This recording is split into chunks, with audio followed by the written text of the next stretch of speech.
So in Thailand, there's a gigantic statue of the Buddha. It's been around for many, many years, at least 500 years. And it's not the prettiest thing in the world. It's certainly not the most glorious statue of the Buddha that anyone had ever seen. In fact, it was kind of an eyesore. It was gigantic for sure, but it was made mostly of concrete and plaster and kind of these very generic materials, and it was cracking and dirty. But it was revered. It was revered mostly for the fact that it had stood the test of time, been through wars and been through all kinds of weather and just really been around for centuries. And so this gigantic Buddha was being moved from one part of Thailand to another, from one temple to another.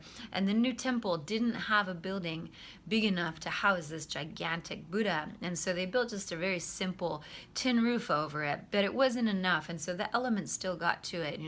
The rain would beat down upon it and the sun would shine upon it. And the more the sun would shine on it, the more it would start to crack. And there were bigger and bigger cracks in the plaster. And at one point, there was a very curious monk who's watching as this Buddha is just getting more worse for the wear. And one of these cracks started to open up really big, really big. And so this curious monk grabs a flashlight and he goes over to the flashlight and he peers inside this big crack that just opened up on this gigantic Buddha. And do you know what he saw? He saw gold. Underneath, the Buddha was made of pure gold.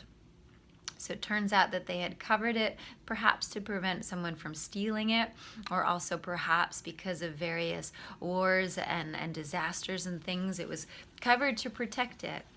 Kind of like us, right? Sometimes we're covered. We get covered by our own internal and external wars. We develop kind of a shell, or our natural light, our natural goodness and nobility gets covered up by some dusty stuff, and it takes a good flashlight, a good crack or two, to get in there and see the gold and let that gold shine.